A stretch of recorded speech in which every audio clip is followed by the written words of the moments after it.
few years ago, I think. Yeah. It's a really special place. Yeah.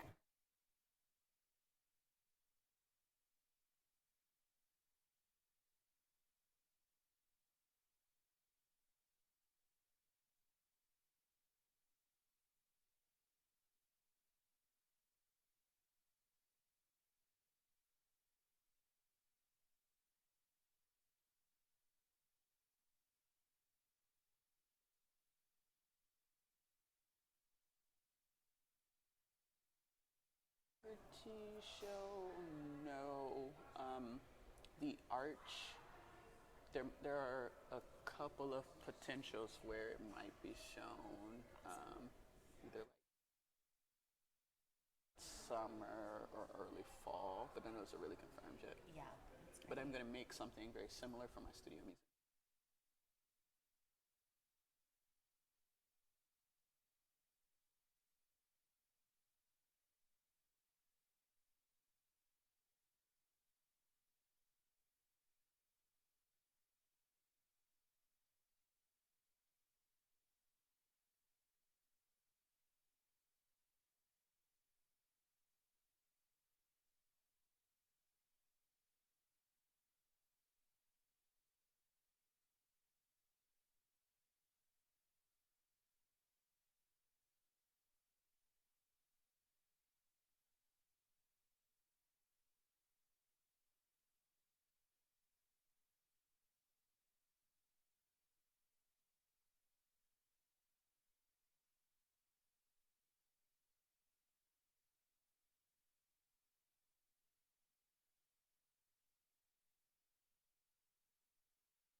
morning, everyone.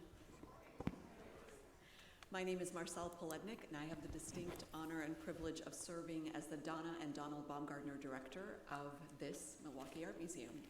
Welcome to the museum today, and thank you for joining us for the second day of the Milwaukee Model, Envisioning the Role of the Arts in Criminal Justice Reform. This symposium is co-organized by the Hagerty Museum of Art and the Milwaukee Art Museum in conjunction with Sable Elise Smith, Ordinary Violence, on view at the Hagerty through January 27th, and the San Quentin Project, Nigel Poor and the Men of San Quentin State Prison, on view here at the Milwaukee Art Museum through March 10th. Events like this are not possible without the generosity of our sponsors. I would like to begin by thanking them for bringing us together today. Our presenting sponsors for the symposium include Bader Philanthropies, Brico Fund, and the Greater Milwaukee Foundation. Our community outreach sponsor is the Riva and David Logan Foundation, and our media sponsor is WUWM 89.7, Milwaukee's NPR. Please join me in thanking our sponsors.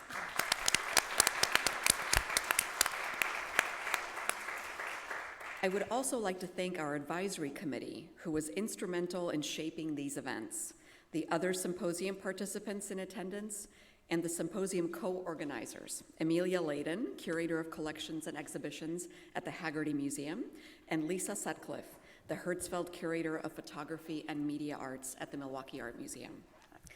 Art has a history of exploring the issues of its time. It invites engagement, questions perceptions, and challenges what appear to be norms. With this symposium, for which the museum is proud to be partnering with the Hagerty Museum of Art, we present art as a means through which we might otherwise approach the conversations around incarcerated individuals and the criminal justice system in our community. The Milwaukee Model offers the opportunity to hear from artists and experts from around the country, as well as groups working in Milwaukee, as they discuss how arts and educational programming might shift perceptions of the criminal justice system and incarcerated individuals. At the keynote last evening, we heard from Elizabeth Hinton, Associate Professor of History and African American Studies at Harvard University, and author of From the War on Poverty to the War on Crime, The Making of Mass Incarceration in America.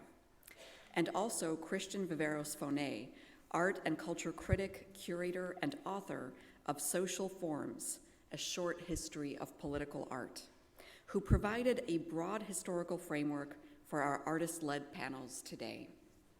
This morning, I'm delighted to welcome a diverse group of scholars, artists, educators, and practitioners who will explore the role of the arts in advancing criminal justice reform efforts. Today's presentations will highlight several arts-based initiatives that have been successfully implemented across the United States. Following today's panels, please join us for a reception where we hope to continue the conversations that are begun on stage today. Finally, we hope you will join us tomorrow at Eckstein Hall for the conclusion of the symposium, a community day of action, during which community members and stakeholders are invited to consider how national models or artistic strategies presented today could be adapted and implemented regionally. A series of artist-led workshops will be followed by facilitated breakout discussions with symposium speakers. In order to enable participants to use their allotted time for conversation, we will not introduce each speaker, but instead invite you to find their biographies in the symposium program, which is also available on our website, www.mam.org/MKEMODEL, for those watching the live stream. And now I'd like to welcome Dr. Sam Aranke, Dr. Simone Brown, and artist Sable Elise Smith for our first panel, No Humans Involved, Structures and Systems. Please join me in welcoming them.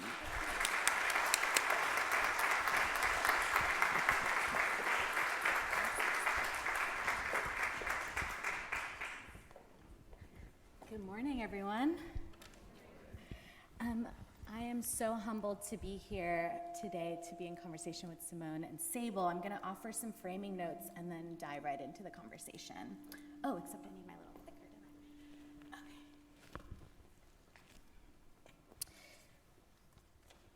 Dear colleagues, you may have heard a radio news report which aired briefly during the days after the jury's acquittal of the policeman in the Rodney King beating case.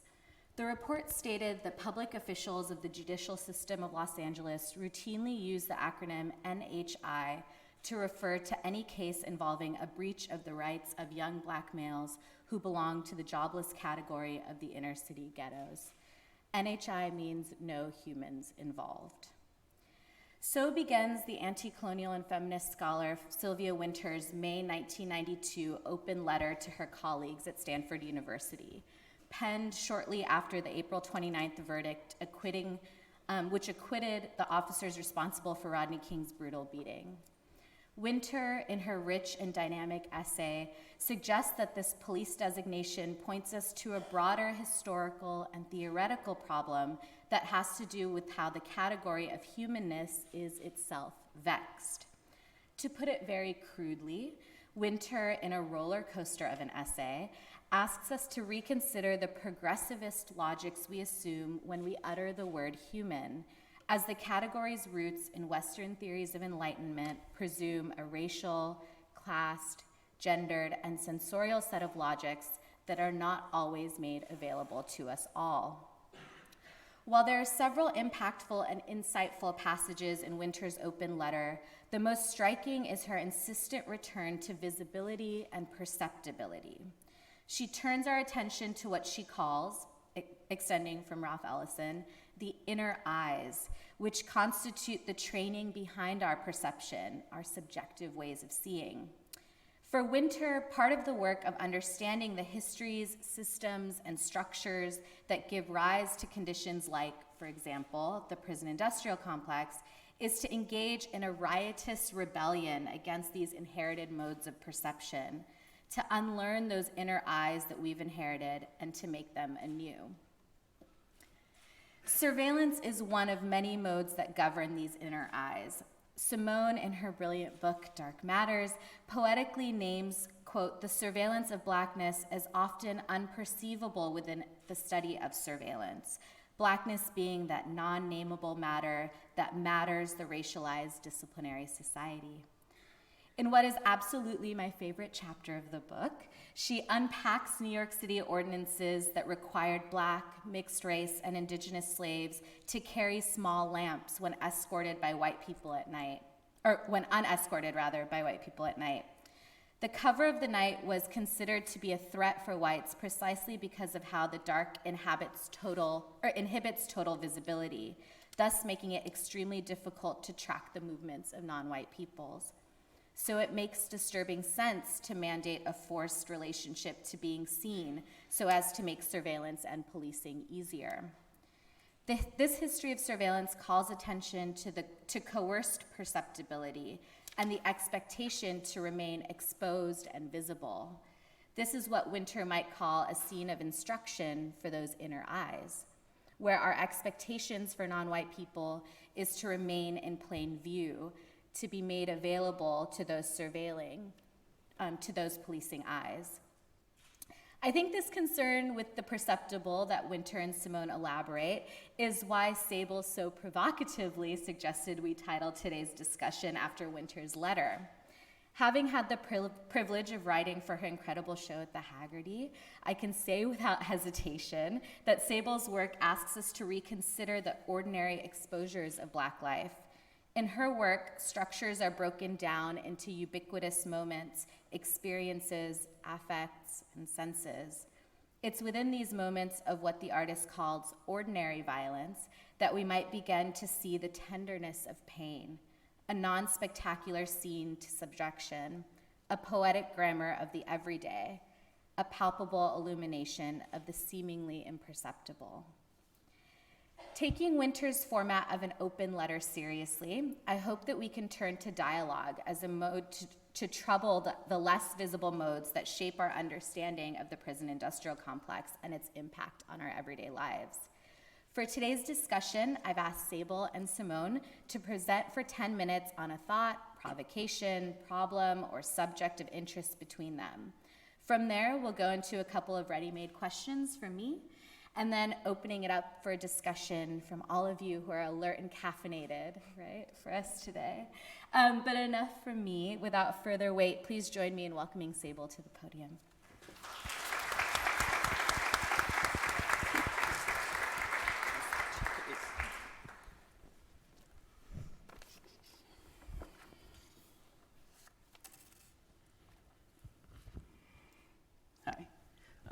Okay, so for my portion today, which I'll probably also explain a little bit as I start talking, I'm going to kind of, describe or sort of set the tone by providing these four different sort of images. Two, I'll open with sort of come from this recent installation, which I'll kind of talk about a little bit in the beginning, and then two images as well as this kind of like reoccurring theme that I found every time I kind of go back into Simone's book, which is something I think about a lot as I'm sort of making work, thinking about work, and also thinking about the language that's sort of used in relationship to the work that I'm interested in making.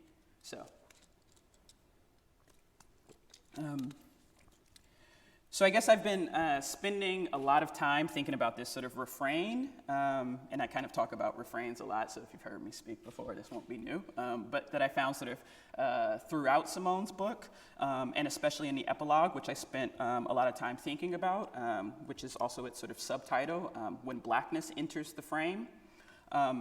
And maybe I won't once sort of utter the word prison on stage because I think it is also a type of frame. And I'm interested in us kind of like talking about that very in-depthly. And frames are sort of things or strategies that I think about constantly in my own work and in relationship to an art context. So here and in general, our work sort of shares this interest in humanity versus or sort of in tandem with commodity and or objecthood. So again, I'm going to paint a couple of pictures here to begin to think about how language, visible and invisible, begins to sort of structure the narratives that we live by. So this slide particularly depicts an installation shot from a recent show that I've had. So the dominant piece in the foreground is a 6-channel synchronized video with sound, which includes a custom tiled floor and a Benjamin Moore paint titled Timid White. So Timid White is a container for the piece. The video itself is actually a 17-second loop of actress Julie Haggerty reciting a line from Spike Lee's film Clockers. So this was performed as, like the clip is what I'm talking about. The clip was actually, the clip that I took was performed as a comedic bit on the Conan O'Brien show back in 1994, which is when the film sort of debuted. So Haggerty recites, "Did I ever tell you the first time I killed somebody?" And as she pronounces the words, laughter erupts from the audience. She sighs, she sticks out her tongue, licks her lips, and rocks her head back and forth. So this image of Haggerty is juxtaposed with the words of the fictional Rodney Little, who's an African-American man and drug dealer in the film. So one of the questions that I'm interested in here is how does the swapping of this language from one mouth to another immediately de-escalate the impact of its violence, sort of shape-shifting it into entertainment by O'Brien and Haggerty's design? So what happens when blackness enters the frame or is performed inside of a frame? Likewise, tucked away to the far left, which is sort of not visible here, but I was at least interested in sort of illustrating the proximity between the artworks in the show. So in the left corner, there's a thing that's framed that you can kind of make out. It's blurred. So this is a 60 by 50 inch painting. The printed text in ink on the bottom of the painting reads, "Draw your own picture." And then the handwritten text of the painting reads, "To the white lady in Santa Fe who told me she squeezes her white granddaughter's hand every time she sees a big scary black man. Then she squeezes my hand because she's compelled to touch me and tells me about volunteering with the kids in Harlem. Fuck you, love and mercy, the misgendered artist." So this is a white page, so this is a white page holding a narrative of a white lady surrounded by an antique white paint and whiteout or corrective fluid. So, in a section titled Selling Blackness from Simone's book, she describes an early project by Keith and Mindy Obedike, Blackness for Sale is the title of the piece from 2001. So Keith Obedike auctions his blackness on eBay. The auction lasted only 10 days, as surprisingly, to me at least, it was deemed inappropriate by eBay, which I think is also incredibly fascinating to kind of think about. But so in the listing, there was no picture or no image of Keith. There was just a description of the item which read, and the font on the image is a little tiny, so I'm going to kind of hold this up to my face, so forgive me. This heirloom has been in the possession of the seller for 28 years. Mr. Obedike's blackness has been used primarily in the United States, and its functionality outside of the US cannot be guaranteed. Buyer will receive a certificate of authenticity. Interesting.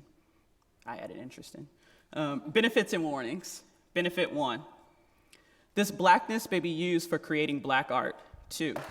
This blackness may be used for writing critical essays or scholarship about other blacks. 3. This blackness may be used for making jokes about black people and or laughing at black humor comfortably. Option 3 may overlap with option 2. 4.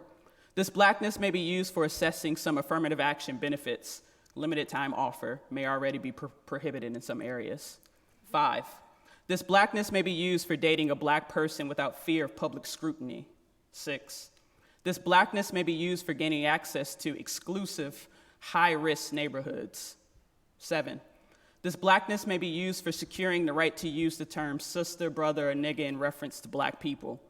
Be sure to have certificate of authenticity on hand when using option 7. 8.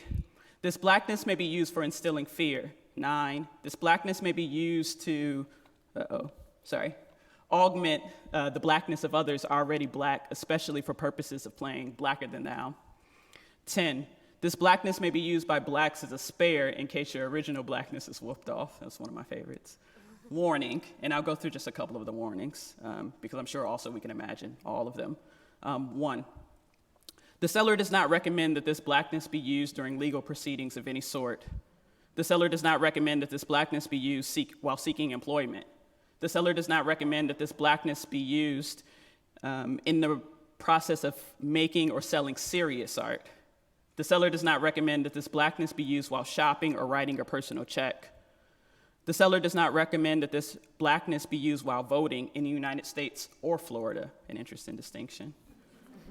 The seller does not recommend that this blackness be used while demanding fairness or demanding, periodly. The seller does not recommend that this blackness be used in Hollywood. And then the seller does not recommend that this blackness be used for whites looking for a wild weekend.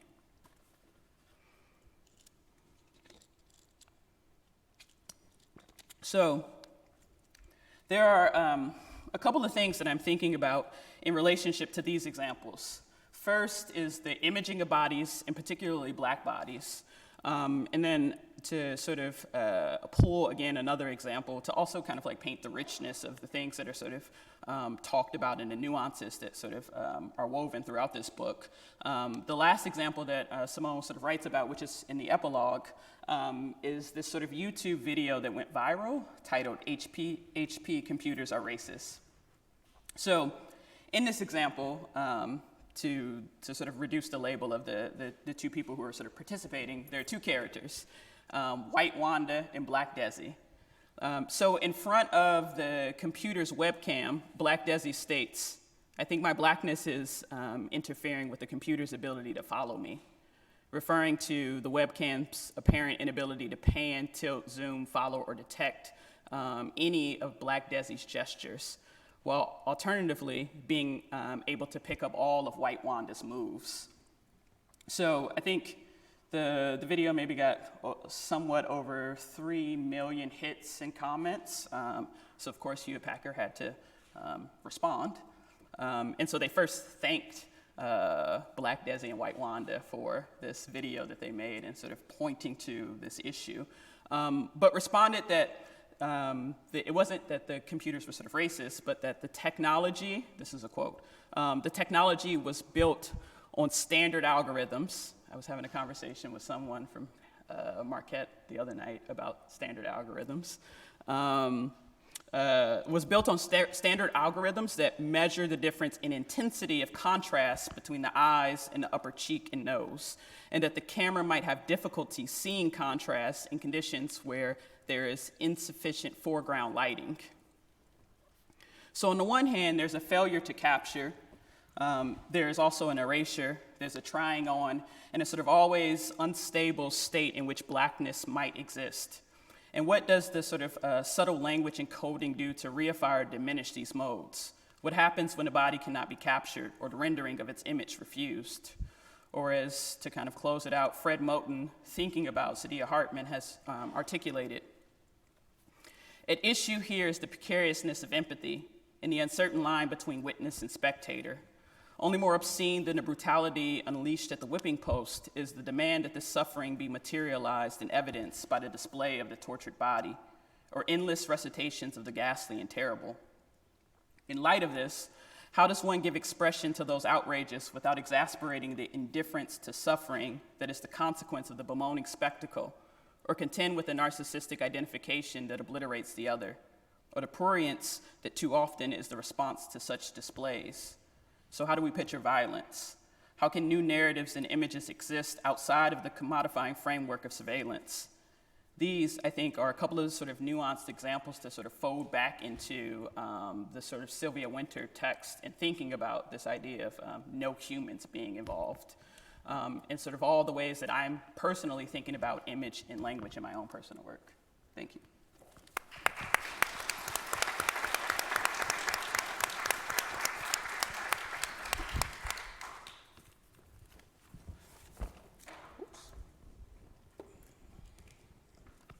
Good morning, everyone. Oh, my bad. Standing at around 14 feet high and 12 feet across, Sable Lee Smith's "Swear It Closed, Closes It," I think, is symbolic of the prison's visiting room. It could mark the threshold between inside and out, if only these simple kinds of distinctions can be made in a carceral space in the carceral spaces that mark, make, and subtend our current governing order. "Swear It Closed, Closes It" marks the space of the bodily pat-downs and searches. It seems cold, heavy even. Like the modular metal tables with their built-in stools found in visiting rooms, bolted together, efficient and durable, but not meant to be comfortable or comforting. Part of the market in prison-grade furniture, sometimes called visitation station furniture and correctional facility furniture, or as one company that traffics in these objects put it, justice furniture. "Swear It Closed, Closes It" is composed of powder-coated aluminum. Some parts are somewhat cobalt blue looking. Aluminum is said to be a soft metal. With 1/12 of the Earth's crust being aluminum, it is the third most common element after oxygen and silicon for the Earth's crust. In a discussion of when metal meets terror, but one of a different object, philosopher Grégoire Chamayos suggests that to truly understand it, we must start by taking apart the mechanisms of violence. This is instructive, and this is what I think Sable Lee Smith's piece does. Chamayos says, "Go and look at the weapons, study their specific characteristics, for the aim here is an understanding that is not so much technical as political," he says. What is important, he cautions us, is not so much to grasp how the actual device works or to wonder whether the end justifies the means, but instead to interrogate what the choice of those means in itself tend to impose. "Swear It Closed, Closes It" makes for an imposing archway, the passageway through which seems hardly welcoming. But for the artist, it gives us a way to understand the quotidian, the ways that violence is made ordinary. In an interview with Kat Hartman in Cultured magazine, Sable Lee Smith had this to say: "If you hear the word violence, you think about the images that proliferate in the media. I'm not pointing to that kind of imagery or narrative. What I'm most concerned are with our invisible, quotidian, day-to-day type violence, and what is the accumulation of those small, minuscule transgressions in the body over time. These minuscule transgressions here speak to the slow motion, state-sanctioned death that is life in captivity. The day-to-day violence of prolonged isolation, constant exposure to artificial light with its continuous hums, inspection, corporeal violence of the uniformed prison guards. The slow motion death of incarceration is for those that Sylvia Wynter, whose 1992 open letter to her colleagues is from which this panel took its name today, states are subject to the status of the narratively condemned. Last year, I began thinking with the Challenging Incarceration Project, a group of researchers, some activists, some policymakers, some university-affiliated researchers, some formerly incarcerated people, now researchers, and some a combination of all of these.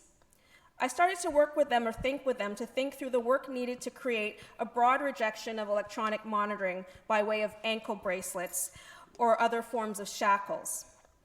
Rather than seeing electronic monitoring as an alternative to incarceration and an effective means of post-incarceration supervision for people on parole or supervised release, the position of Challenging Incarceration Project is that these technologies are a means of carceral expansion into people's homes and neighborhoods that sets dehumanizing limits on their freedom, and as such should be abolished. A report released last month by Challenging Incarceration and the Center for Media Justice, this is No Digital Prisons campaign, entitled No More Shackles, Why We Must End the Use of Electronic Monitoring for People on Parole, and authored by James Kilgore, Emmett Sanders, and Maisha Haynes, found that electronic monitoring hinders the success of people subjected to it when, for example, jobs like house cleaning, landscaping, construction, and delivery all pose challenge for tracking a person's locations, these types of employments are often not allowed. Or when concrete buildings when concrete buildings such as warehouses interfere with the GPS signal or the GPS monitor, forcing people to leave work and go outside to pick up a signal on their phone in order to phone into their parole officers, thus creating tensions with employers. Or when call center operators are slow to pick up the phone or neglect to record permissions granted for movement. So while Martha Stewart was subjected to electronic monitoring, I guess, she was still able to move about her vast estate. Same for Paul Manafort when he was on home confinement and monitored by GPS. But for most others on house arrest, short perimeters make tasks like picking up children from the school bus stop or emptying garbage or going outside for a cigarette a potential violation of the rules of supervision. The shackles are also not cost effective, and for those that are already financially vulnerable, paying rent for electronic monitoring devices and the cost of having the necessary landline phone are often untenable. On our call last month, one person spoke of being forced to pay over $275 a month for monetary costs associated with the device, with no end in sight. With Sabre Lee Smith's call that we must be concerned with the invisible, quotidian, day-to-day type of violence, I now turn to, we could look again to the No Digital Prisons reports that calls for resources and technology should be put into creating post-incarceration opportunities rather than increasing electronic monitoring's capacity as a surveillance device by linking it to biometric technology or electronic, or the idea that these electronic monitoring devices can be used to gentrify spaces by way of electronic leash, pointing out where people can and cannot go. One so-called solution that is sometimes offered up instead of these shackles is a mobile phone, the thinking being everyone, quote unquote, has a mobile phone anyway. But video-enabled cell phones that could be used by state surveillance and policing agencies to demand verification by way of facial recognition would also lead to the massifying of data that could be held by private vendors who monitor these devices. Over the last 40 years or so, the number of people on probation and parole has quadrupled. Anticipating what abolition, dismantling, and decarceration needs to look like for thriving communities, I think requires an arts and research that is undertaken with those communities, asking how an object like electronic monitoring impacts the lives they want to lead. For me and many others, it's a question of social imaginaries that are attuned to the specificities of place, people, and objects. Thank you.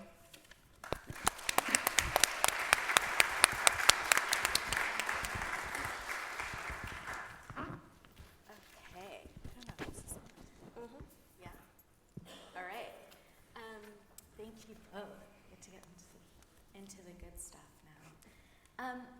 Sable, I was really struck by how you framed both your interest and Simone's interest in relation to these three words: humanity, commodity, and objecthood. And in light of Sylvia Wynter's essay, No Humans Involved, I'm wondering if maybe both of you could think out loud a little bit around some of how the word human or how the word humanity might be helpful and harmful as this kind of big category bucket that we tend to call upon, right? Like human rights, social justice tends to turn to that. But maybe we could think a little bit about how both of you in your own work problematize that term, or what are some of the trickinesses that exist in that vocabulary. Just a light question. It sounds like a light question. I mean, I guess maybe since we're thinking out loud, Yes. I can sort of start.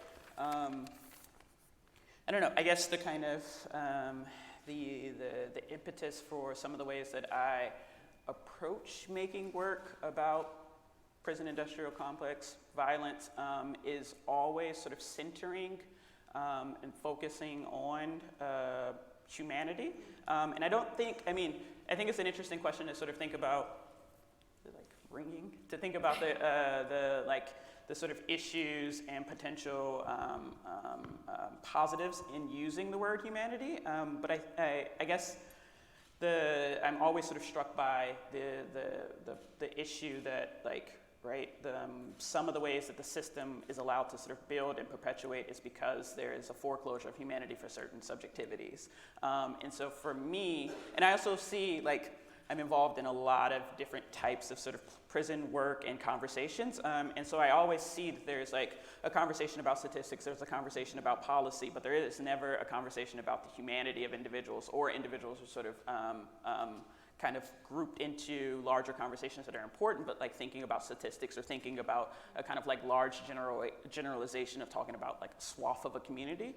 And so for me, it has always been important that individuals, so individual narratives, and thinking about one's own kind of the fact that imagination can exist in certain spaces, and the way that the system is kind of functioning to sort of foreclose one's humanity and therefore render them an object or render them a commodity, if we're talking about prison in relationship to its sort of economic function, or if we're talking about it in relationship to the violation of human rights function.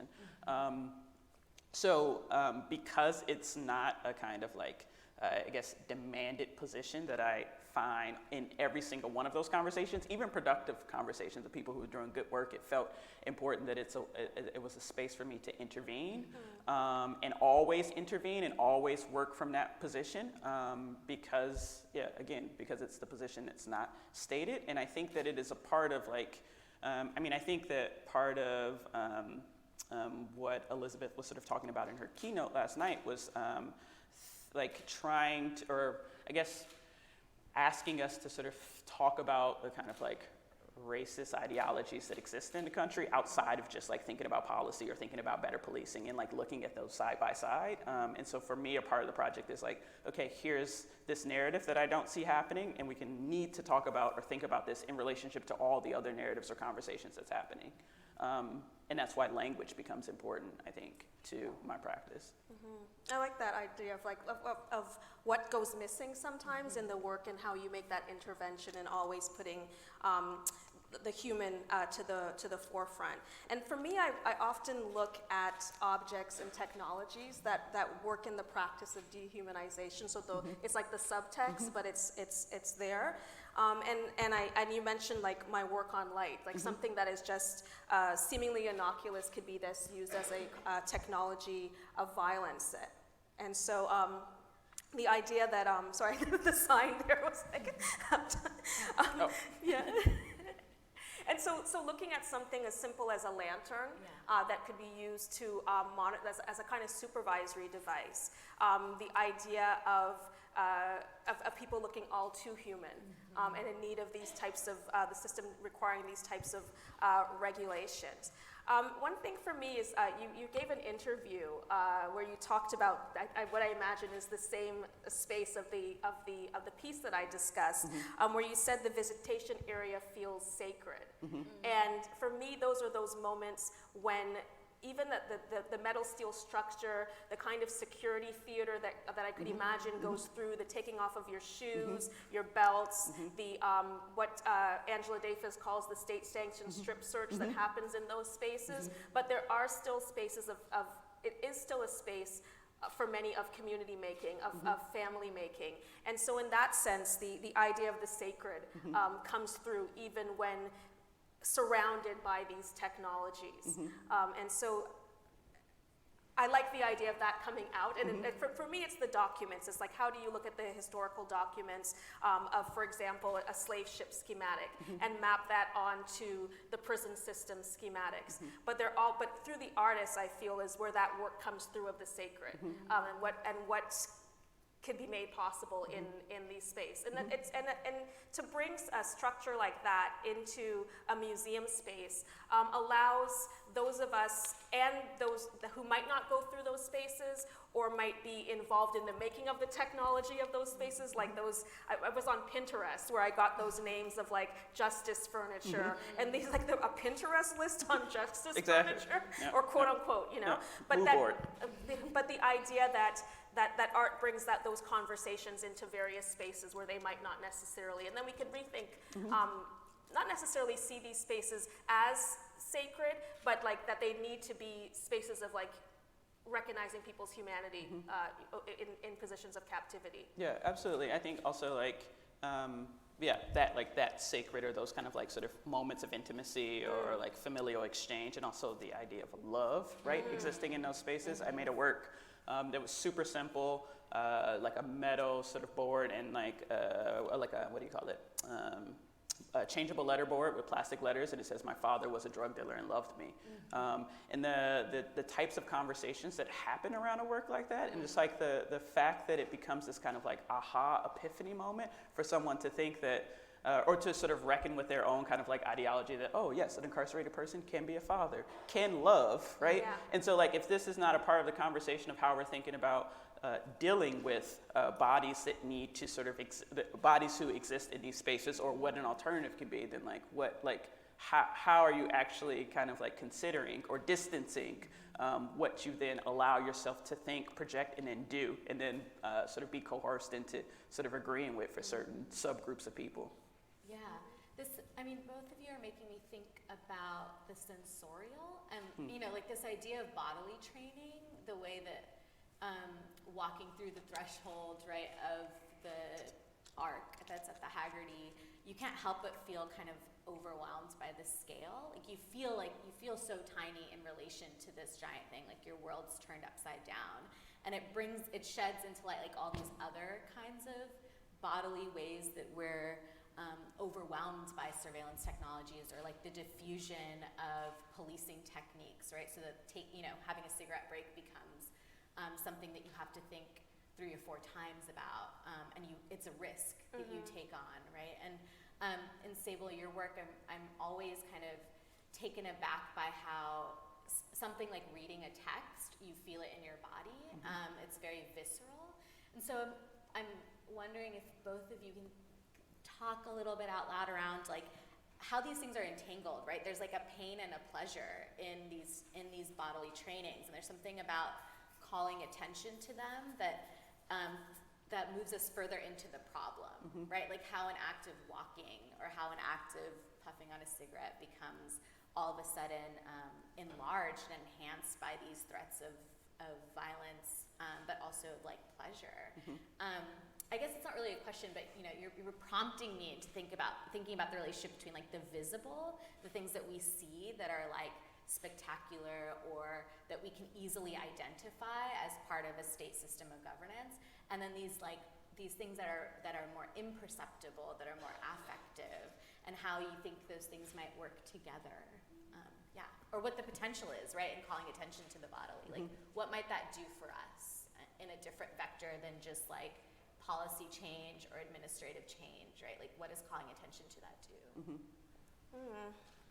That's another one of your good questions that are quite complex to break down. But it has me thinking of like when you talked about this idea of someone going outside, and those someones are differently gendered and differently raced, and very other categories of determination, which determines how they are seen by some. And you can think of all of the recent things where you see these kind of cutesy names for really articulations of state violence, of like Permit Patty, or someone being asked to like leave a dorm room that they're sleeping, or selling Girl Guide cookies getting marked as a kind of like a criminal activity or so. And so I think those moments are important also to question our own situatedness and how I guess policing is instrumentalized to render people subject to death or killable or other types of violent kind of interactions. Yeah, I mean, for me, it's always, again, a part of the sort of project is it's important for me to always privilege bodily knowledge as opposed to intellectual knowledge, and that doesn't mean that they both don't sort of exist in the work. They do on a number of sort of levels, and I think that we've kind of had conversations about this, like thinking about the way that my work is sort of written about, or the press receives the work, right? Like always focusing on the like subject matter of the content, or the kind of like biographical narrative, as opposed to the intellectual weight that might also be happening in an object. But personally, the kind of like bodily knowledge is important to me because I think that a type of understanding has to be situated in multiple types of bodies, and particularly the body of the dominant subjectivity that doesn't have to think about their body daily, right? And it's like, it's easy to distance oneself from a subject intellectually, but when there is a different type of knowledge that sort of registers bodily, I think that makes it more difficult, and then you're able to then recognize or sort of empathize with the humanity of an other, narrative, subjectivity, whatever. And that's the type of knowledge that doesn't leave. And that's the type of thing that like one has to continuously wrestle with. And it might be slow, but I think it is like the accumulation of that type of knowledge in relationship to the intellectual that does like a different type of work. And I mean, there's like a kind of, I guess, ongoing argument that I get into all the time when thinking about like, I don't know, how can we enact change, or like what is the kind of possibility to enact a certain type of change. And the thing that it's sort of at stake, I personally think, is that certain people don't have to put their bodies on the line, or certain people's bodies are always on the line. And so when your body is not threatened, but your comfort is threatened, you always have the possibility to walk away, right? Because it means putting your body on the line to change something. And if you don't have an understanding of that, or if you haven't been made to feel that, then like, where is the kind of friction that sort of propels someone to move a little bit further? And so that's why it's like incredibly important to me, because then it, again, I guess it obviously sort of comes back to this idea of humanity, but like in case you couldn't see this subjectivity as human, then now that you have this bodily experience that you're connecting with the affect of what's happening, or connecting with like the pain or the pleasure or any kind of like emotion that that the thing or the object might be facilitating, then you're connecting yourself with the sort of I subject position that it might be talking about. And then you're confronted with your desire to either walk away, reject it, or look away. But it's not just like looking at a text or a statistic and like walking away. It's like you acknowledge that you're making a decision to walk away now. And there's that small wrestling that feels important to me and feels like it does a different type of work. Yeah, it makes me think about how, you know, in Sylvia Wynter's title, No Humans Involved, like the kind of subplot of that essay is that like, well, if no humans are involved, right? If like black men are considered to be not the no humans there, so too are the people initiating the violence. So too are the police, right? They're inhuman to like a violating degree, and that, you know, this kind of idea of like wrestling with what relationship to human are you going to have is key there. Do you all have questions for each other before we open it up? Not to put any pressure on you. You've done a lot of work today already. Did you have any questions? Well, why the name of the structure? Oh yeah. I was sort of wrestling back and forth with for a while, and it is a kind of like excerpt from the title. No, not the title. A line of a Simone White poem from her collection On Being Dispersed, which is like a beautiful kind of collection of poetry that I think is like really interesting and important, because she's like really toying with and exploring language in a very particularly fresh way and actually creating new language. And there's been like a number of kind of like interviews and reviews of that work where people are always commenting that she's sort of talking, or like it's apparent that she's talking about a type of Black experience, but outside of all the kind of like stereotypical or sort of superficial ways that we expect Black experience to be sort of articulated, and really creating a kind of like new language around that, which is a kind of, I don't know, refreshing encounter, but also a kind of like a challenging encounter to kind of like wrestle through the density of the language. And so the line, this is like a long-winded way to get to it, but the line is Punisher, swear it closes it.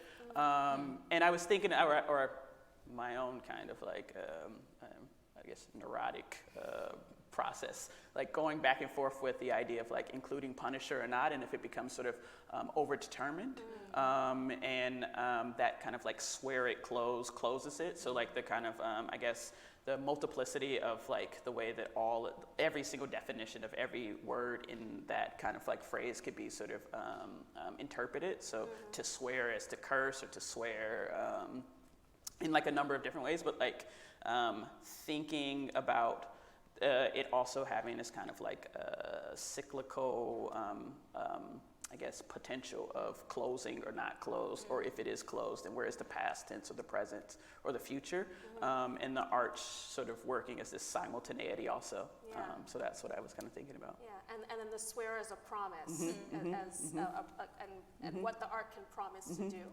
I think there was another text by Winter called Sylvia Winter called "Rethinking Aesthetics: Notes on a Deciphering Practice," and when she asks us to think of art and creative text, and she's looking particularly at film. I think we could broaden it to think of other things. It's the idea to have a deciphering practice is not what to see what they are signified to mean, but what they can do and what the art can do, and particularly from that status of the narratively condemned that she discusses in the No Humans Involved essay, or the other ways in which many of us are caught up in a system of, I guess, deniability of rights, or to deny people there into the category of human, but to like look at art as the space where it can be put into the work to do things, to change things, and maybe that's the friction that you were talking about, or the possibilities that would just maybe not allow you to turn away, but allow you to turn, if you choose to turn away, you're turning away with that knowledge, as you mentioned, of your own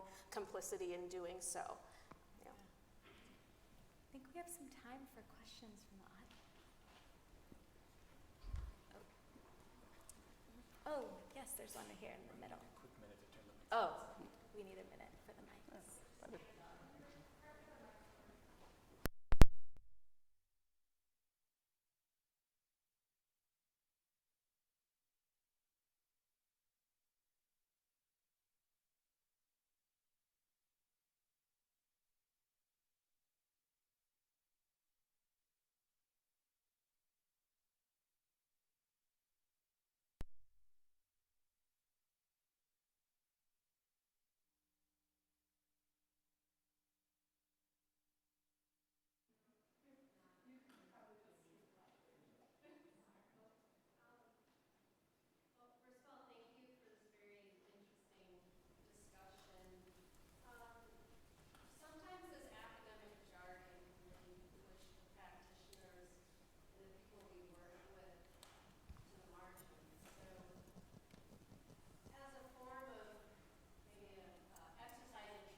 Yeah. in this discussion on humanity, right? Because I feel like when you use the word bodies, that doesn't feel human to me.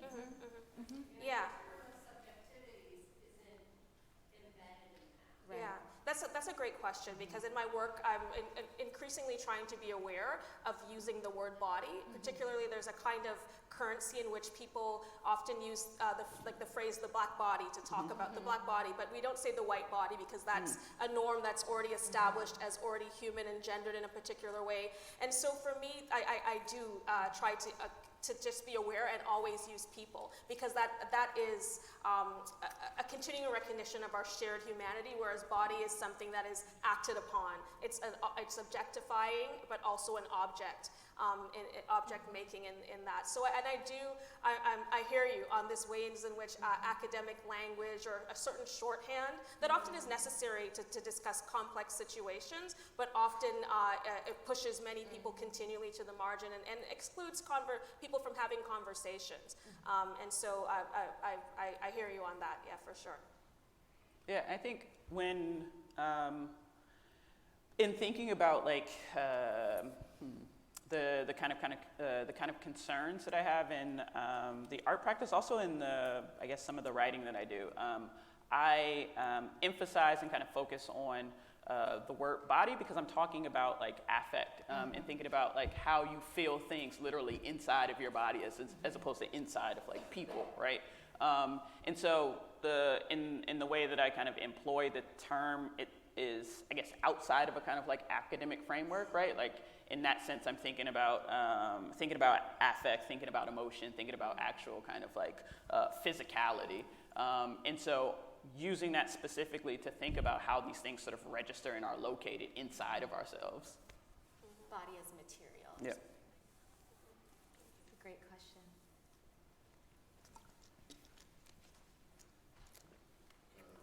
Thanks a lot for an awesome body of thoughts. I just use the word body.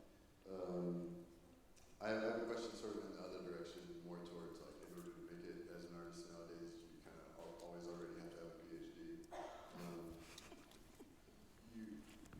I'm just curious as to why no human is involved, or the relationship between your work and theory, but why no human is involved as a platform for this discussion, as opposed to, any number of other texts by Winter or other authors. Yeah. That's for me. Yeah. Yeah, I guess the thing that, I don't know, there's like I think that while there are moments where Sylvia Wynter's text, No Human is Involved, gets dense, I think that the thing that was really sort of exciting and striking, and also a thing that I constantly come back to, is the kind of like open letter. And the fact that it is a really sort of practical, didactic example. Like she's pulling LAPD documents and exposing them and using that as a platform to then think about this other kind of like theoretical framework. So she's talking about like the LAPD in their, I guess, what do you call them, reports, when they arrest someone or when they cause bodily harm to a certain type of person or body, they write no humans involved as if it is okay and dismisses it. And I think that's interesting, especially in relationship to the conversation or a couple of the comments that Elizabeth Hinton said last night about her book being based on or it coming to fruition because she had access to certain governmental documents, right, to sort of trace history and trace policy. And so the kind of, there are a couple of reasons why the Sylvia Wynter text was interesting. And not just because of Sylvia Wynter, because of the fact that the LAPD, had a certain type of entitlement and thought it was okay to, in an official document, render people not human and write it down and know that this practice is inhumane, illegal, and all sorts of other things, but be okay and have the authority and the power to document it and then save it, right? Like that's the thing that is sort of fascinating. And that's the thing that I also wanted to sort of call attention to, because it's like, it's not the type of example that we talk about, or a type of information that we, that becomes a part of a number of the conversations that we're having, right? The fact that there is a sanctioned space where this could be a document and a number of supervisors can see this, sign off on it, and say, okay, go file that under F.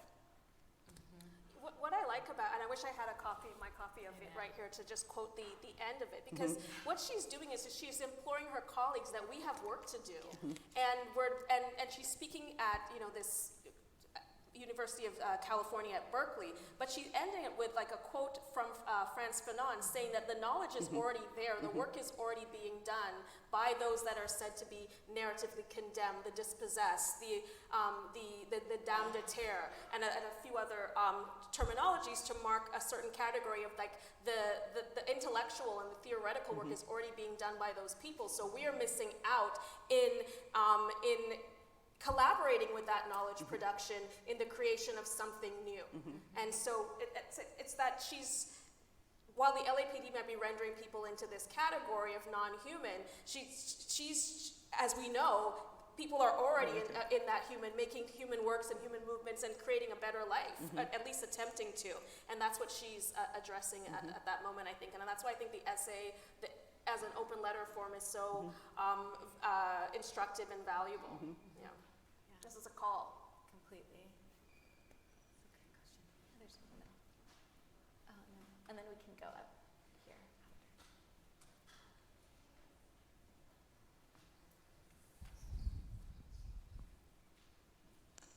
First, thanks so much for this really important work.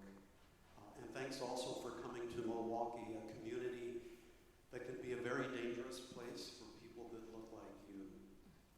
Here's my question. Your work, the work of others, has helped a lot of us come to a deeper understanding of the prison industrial complex. There's another complex that we're less familiar with, the nonprofit industrial complex. That sense that the nonprofit sector functions as a vast system of social control instead of a force for systems change. So my question is, are there artists that are working to shine a light on the nonprofit industrial complex? And if you can tell us about that work, if it's not happening, would you please do it? Sam. Oh, is this is the question for the art historian in the room? That's a great question. The first person that comes to mind for me is Cameron Rowland, who, if you're not familiar with his work, I'm thinking of Attica Syrian's Desk, which is, that's the only piece I can think of at this moment, because I'm a bad art historian. But that piece is, he basically exhibits a desk that's made by Corecroft Industries by prisoners in Attica, without any wall text or gallery text, just in the middle of a gallery. And that piece calls attention to how entangled these various kinds of institutions are, because Corecroft only sells to state, to the state, to public schools, but also they have like a little qualifier, or to certain nonprofit organizations. And so, his work is often modeled in this thing of institutional critique. It's kind of fancy terminology. I think the way that it really, what it signposts is the ways that like how sitting at a desk, right, can implicate you. Like how many people in here have sat at a desk ever? Everyone. No, that's like a real question in the room, right? Like we can all raise our hands. So like where was that desk made? How is it made? Who makes it? What kind of labor is done? And not to like, and he doesn't, and I don't think he does, but not to spectacularize the labor that happens by people inside. I think he does this in a way that really calls attention to how these institutions are imbricated, right? Like a nonprofit working for education reform might have bought this desk unknowingly, made by people making zero money for it, right? he's somebody that I think does this. I don't do nonprofits. I mean, I think that's a great example. Enough. Institutional critique. Yeah. Like if you're critiquing a museum. Yeah. Or actually, that reminds me, Andrea Frazier, who Yes. was someone I was going to bring up. I had a number of questions last night, but I didn't bring any of them up. But Andrea Frazier recently published a book called 2016, Money, Politics, and Museums. Museums, Money, and Politics. I don't have the order correct. But basically, it like conceptually kind of like references a telephone book, so Yellow Pages, old school. And she selects a museum, or at least one museum in all of the 50 states, researches their board of trustees, I think specifically, and also researches their financial political contributions and how much in their financial contributions to the museum, and lines up the politics of the implication is that you line up the politics of the mission of the museum and the politics of the people giving the money to support it. I think there's a lot there that answers your question, or that could speak to your question. There was a question right here. Oh, sure. Great. Okay, that's very kind. Do you want to?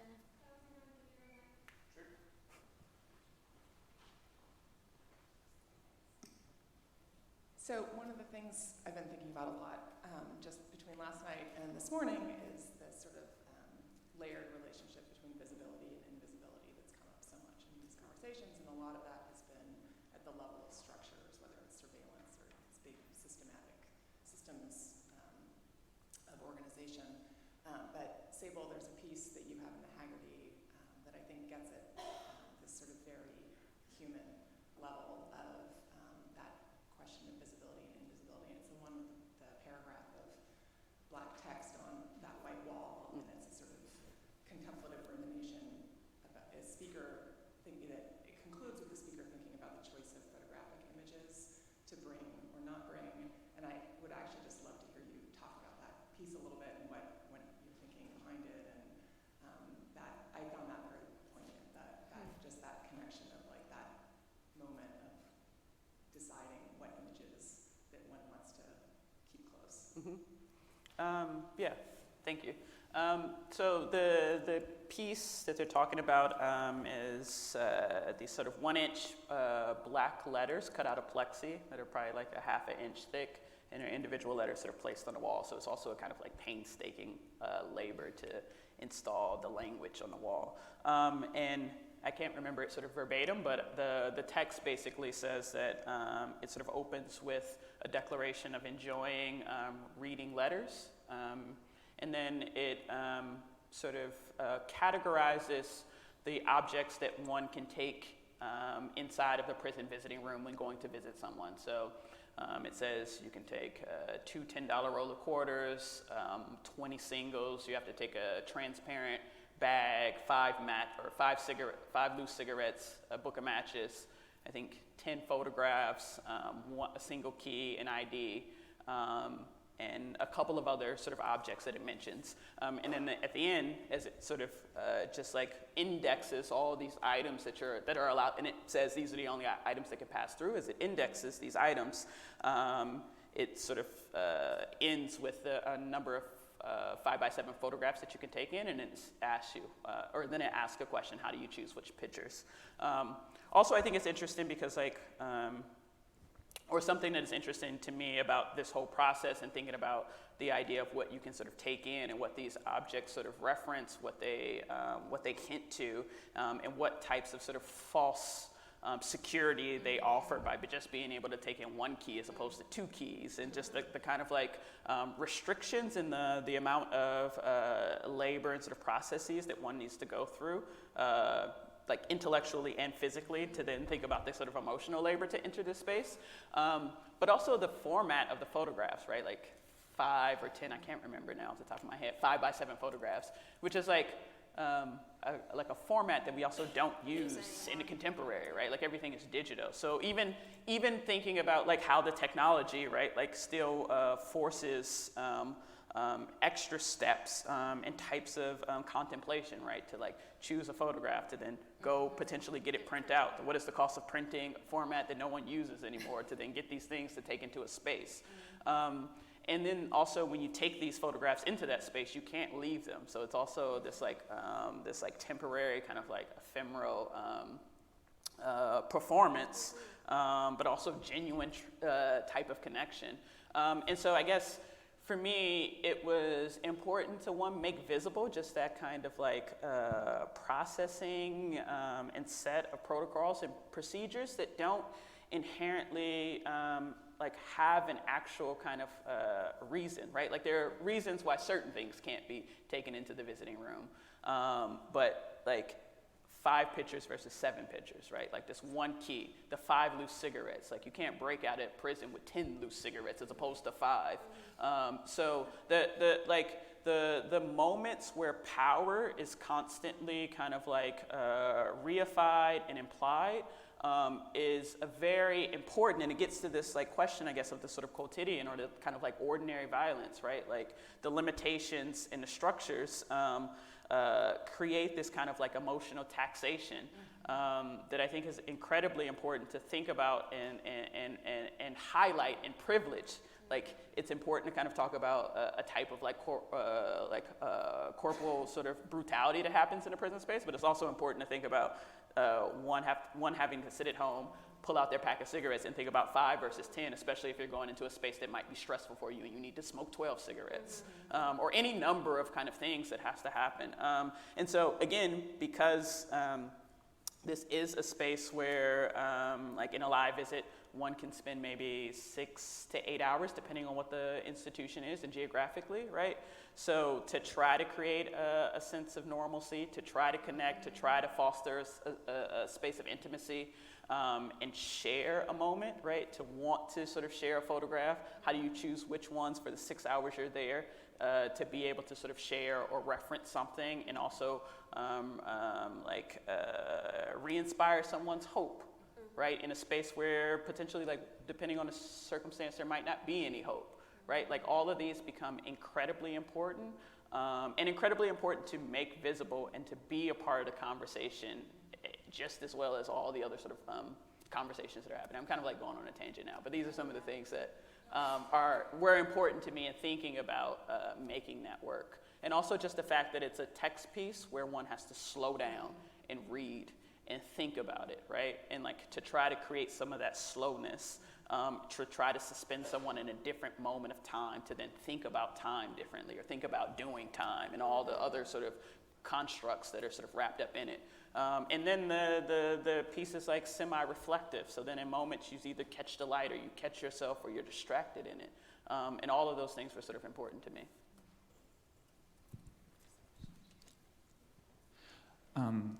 Thank you so much for your work, Sable. I work with youth who are incarcerated in Virginia, and the letterboard poems that you mentioned earlier blew their minds, and we kind of did our own versions of them. But thank you again for presenting. I was curious, especially with the topic of this symposium focusing on art's relationship to criminal justice reform, when you're working with museums, galleries, which necessarily have like self-selecting audiences, how do you see or try to position your work? Not that those audiences don't deeply, not that all of us don't deeply need to grapple with these issues, but how do you get beyond those self-selecting audiences to truly impact and support criminal justice reform? I guess that's a me question again also. That's a really good question. That's an important question. Because that also is a thing that I think it can be invisible in the work. And it's a thing that, like, I guess in the context of sort of conversations like this and any other kind of, I don't know, speaking engagement is a thing that I make visible because it's a part of my practice in a very specific type of way. And we can, like, talk about it in art terms, but we can also talk about it practically, right? Like for me to make an exhibition or to make a work that then will be in a museum space, there's a lot of kind of like invisible labor that I demand that the institution does. And those are things that like one doesn't know when you walk into a space and like looks at a neon or something. And I think that they're like, the kind of difference between what becomes visible and what's invisible is like an interesting question, and it's the thing that like the space of writing or the space of reviews or essays can kind of unfold, and also the space of like speaking engagements or the numerous groups that I sort of bring to a space. But I guess to kind of like condense it a little bit. Basically, I make very strict decisions about where my work can be shown, like just in general, and in which context it can be shown. And then if I agree to participate in a thing, then there is always a kind of pedagogical or educational component that is incredibly important to me. And so for institutions that are not academic museums, right, that don't already have that embedded in like any number of spaces, then I know that there's always an exhibition budget. I know that the budgets that they might present to me in the beginning are smaller than budgets that they might present to someone else, so I demand a larger budget. And I sometimes demand that the labor that goes into an exhibition is outsourced or given to people that I bring in and say, this is the type of person that needs to do this work, or this is the person that you should hire if you want me to do the thing. Also, I ask about the audience, and I ask about programming. And if I'm to do programming, then I ask them to bring in different types of groups, because I have personal relationships with a number of types of groups, specifically in New York City, but also in other spaces or other people I know who are doing the work that's important to me, and making sure that those people are able to come in and see the work and have an experience and have a rich experience. Or that, teens that I work with are then paid to be tour guides or to teach from the exhibition, right? So that their voice is also present. And so there are a number of kind of strategies and things that I go into a space and basically demand. And I think that work is important, because I think art is important for its own reason, but for me, it's not enough. But that doesn't mean that, I guess, everything that I'm doing needs to be seen, but that I know that it's happening kind of like under the surface. So that's always sort of a part of the larger kind of like package of how either me or my work is existing in the world. There was a question here, I think. Yeah? Oh, great, fantastic. Hi, is this on? Yeah. Mm-hmm. Great. Thank you, all three of you, for a really important conversation. I'm actually really delighted to be here as an official respondent. So to my mind, that meant that I could officially take out my computer and type various notes, and I am probably going to draw from them in a little bit. But I wanted to thank all of you first, and also Sampata for the really important question that you started with, which I think that both Simone and Sable deal in really complicated ways with in their work, which is the question of the problem of the question of an appeal to humanity. So when we're talking about the context of racialized dehumanization, we're necessarily talking about the context of the very fabric, right, of the United States. And when we're talking about racialized dehumanization, we're necessarily, what's put in front of us is this, apparently first, this project of rehumanizing. Right? But then when we do that and we stop there, we don't actually get to talk about what the problem with the notion of the humane and humanity actually is. And you all draw, and you referenced Hartman, Sable, in your work. Hartman's work points us to the problems with an appeal to humanity that's sort of based on and happens through this identification of the feeling self, feeling for an other suffering, namely within the context of the abolitionist movement.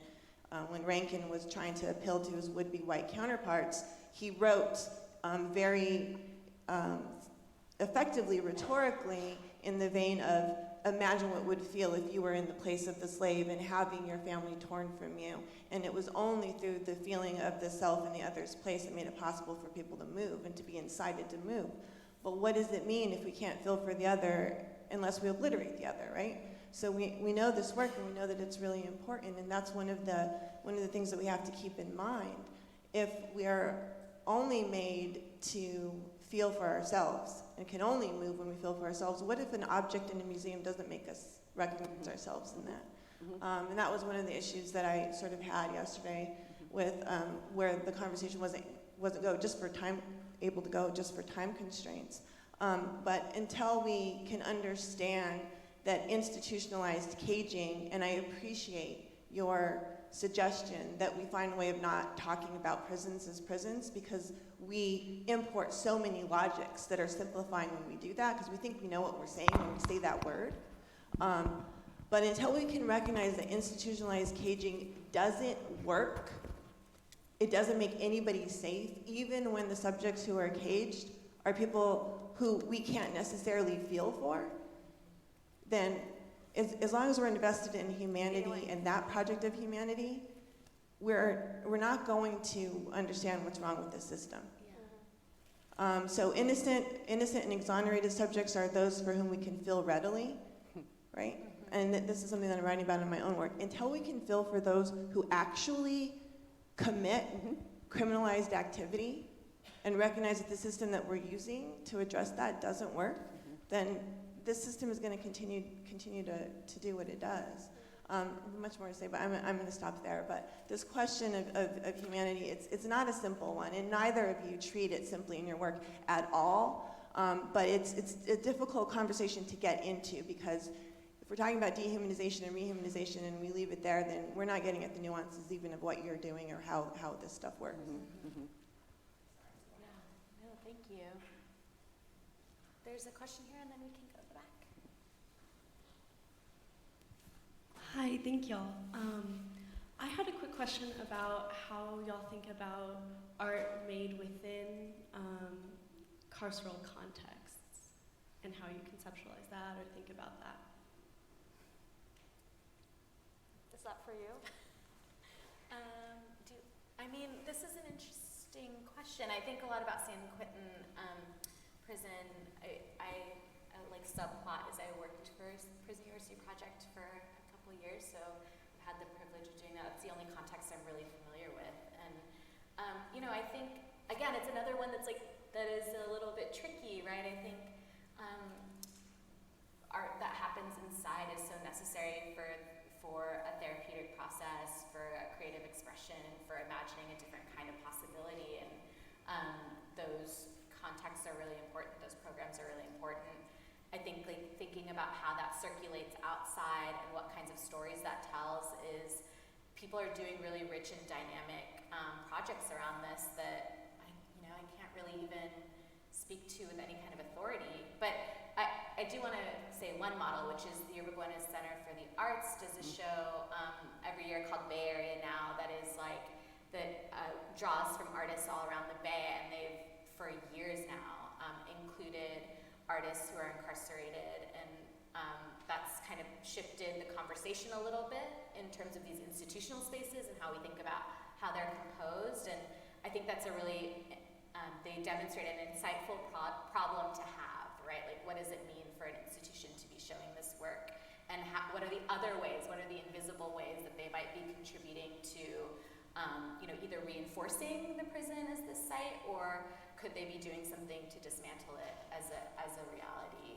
That's not really speaking to your question, it's a big one, but I don't know if Sable or somebody have. Yeah, it's an interesting question that can kind of go a number of ways. I think that just in a kind of practical sense. Ooh, what's that mean? I don't know. I'm just leaning back. There's nothing to lean back from, but I think that it's important. Also, separately, there's a professor and scholar named Nicole Fleetwood, she works at Rutgers, who does a lot of work around this and does a lot of organization of exhibitions. They're kind of academic exhibitions that have a lot of sort of information and essays and work around thinking about art in the sort of carceral space, its kind of function, and then also outside of it, and also as another way to kind of talk about a different narrative, right, for the public to see. And I think she is a really kind of sharp person and frames it and does it well. And then also Michelle Jones is a person who's participating in a symposium. I don't know when, but it's sort of slightly different than your question, but I think that there's a number of ways that she's a really incredible human being. There's a project that she's working on that's fantastic, but also when she sort of speaks and thinks about creating the language around just sort of articulating what's happening, she has is writing a kind of scholarly work in collaboration with people who are currently incarcerated, and just like thinking about like the kind of like ways that the individuals who are participating are credited as researchers or as scholars and as theater practitioners. And she does some theater work with various people who have different types of proximity to the sort of carceral space. And so I think the language around the way that she frames it and what she's doing is super important. Yeah. We have one final question in the back. Good morning again, and thank you guys for what you're doing.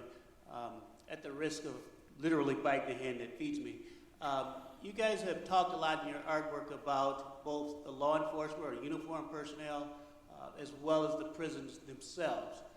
Has there been any thought given to the idea of looking at what prosecutors bring to the table? Because again, law enforcement, if you're looking from it at it from a policeman's perspective, they're actually enforcing the laws that are on the books. The prisons are actually housing those individuals that have in fact been convicted.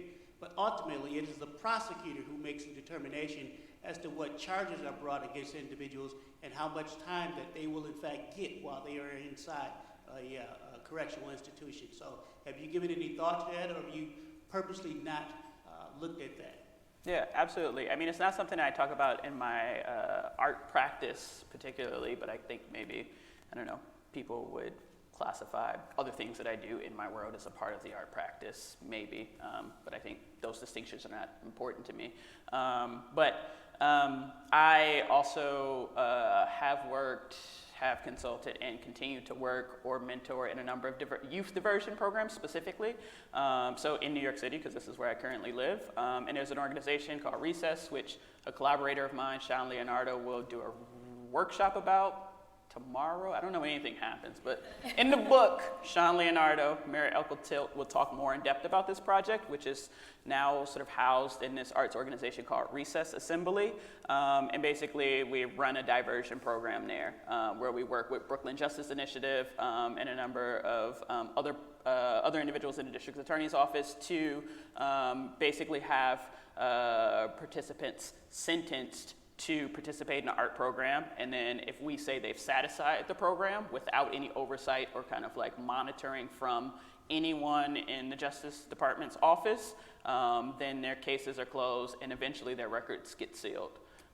So that's ways that I participated directly with, like thinking about conversations with prosecutors, but that's more practical sort of on the ground work, but not in the art practice proper, you know? I actually don't do legal work or anything like that. I'm a sociologist, so I think that's an important space to look at, but I mean, I can't answer that question. Great, I think that's about our time. Thank you to Simone and Sable and to all of you for coming this morning.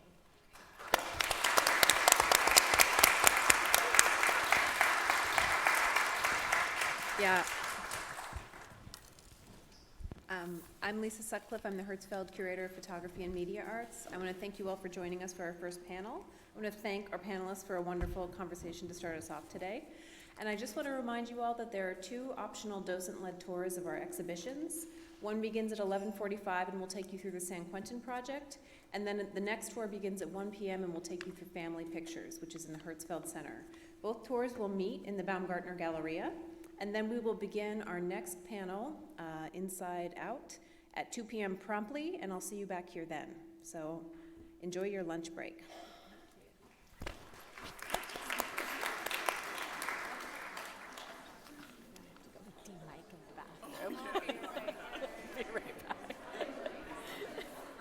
I know.